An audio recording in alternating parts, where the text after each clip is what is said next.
I'm reading from a book called Compendium of Healings and Miracles by my father, Andre Pelser, and we had the privilege of knowing Beatrice Rodriguez, and she's a great inspiration to us. My condolences to the family, and I believe that her life will encourage a lot of people to operate in resurrection life too. I'm reading from this book because there's a testimony of her life here that I feel is relevant to the body of Christ, and I'm going to read for you. Beatrice Rodriguez fell down and died in our Bible college. We picked her up and put her on a chair. She was stiff as a log. Her body was ice cold and there was no color on her cheeks.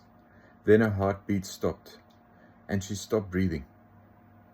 Most of the students ran out of the hall in Mill Park Center, Milnerton.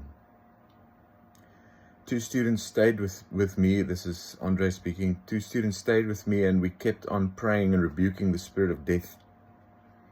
Eventually she jerked and color came back into her cheeks and the light in her eyes returned.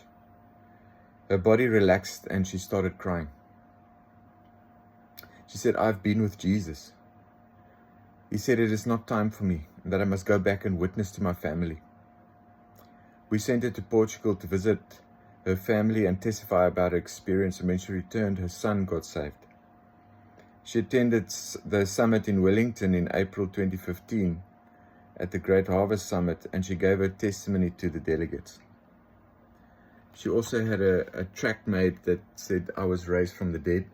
And I remember her telling the story that when she was out and when she was dead, that she went to a dark place. We think of the valley of the shadow of death. And in this place, she saw Satan. And she said to him, "I belong to Jesus." And she rebuked the enemy. And he let her go, and the Lord took her. And she had been with Jesus, and God took her out of that. And you know, when things like this happen, one of the ladies ran out and said this is just how her husband had passed away. The signs of death were there. There was no pulse, there was no breath. She had a death rattle as well, that last bit of breath that comes out. And one of the paramedics that had worked in the army was there praying with the group of students and my father, Apostle Andre, at that time. And it was incredible to hear her testimony and be inspired for many years by her. So now she's gone on to glory. And let's trust the Lord for some supernatural miracles in our lives and be encouraged by Beatrice's story. And our love and comfort to the family, knowing that she's made a tremendous impact in the kingdom of God.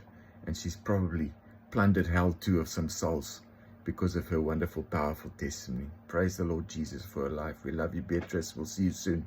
God bless you. God bless the church that looked after you the last few years.